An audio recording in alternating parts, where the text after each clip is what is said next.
ঘোড়ার পিছনে ছুটতে পারার যে একটা অনুভূতি, এটা আসলে বলে বোঝানো যাবে না। তো বড় ভাইয়াদেরকে ধন্যবাদ তাদের এই শিক্ষা নিয়ে তাদের এই কথাটা বলার জন্য। ব্রাজিল লাস্ট 12 বছরে কোনো চ্যাম্পিয়ন দলে যাইতে পারে নাই এবং তারা চাপাবাজ দল, বাপের আছে দাদার আছে, তারা শুধু বাপ দাদারে দেখায়, তাদের কিছু নাই।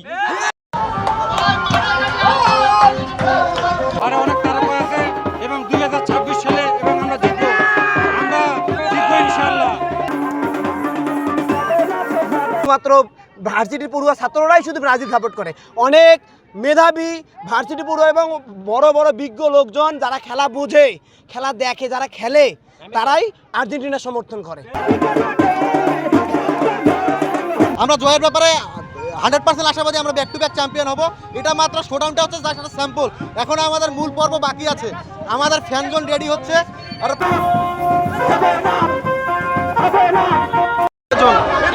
এটা হচ্ছে আমাদের আর্জেন্টিনার সমর্থকদের একটা জমিদারি বলা যায়। আর কালকে ব্রাজিল সমর্থকরা যখন মিছিল করে, ওটা আসলে মিছিল বলা যায় না বা শোডাউন বলা যায় না, ওটা হচ্ছে একটা ঝটিকা মিছিল। আমরা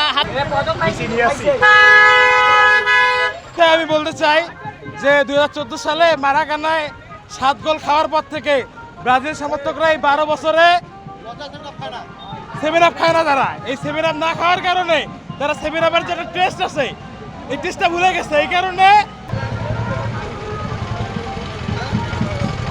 বিশ্বর যে একটা আলোড়ন, যে একমাত্র আর্জেন্টিনার দেশের যে ফুটবলের যে কৌশল, এই উন্মাদনা, এইটা দেখেই আমরা সবাই আর্জেন্টিনার সমর্থক এবং আমরা Argentina Argentina Argentina Argentina Argentina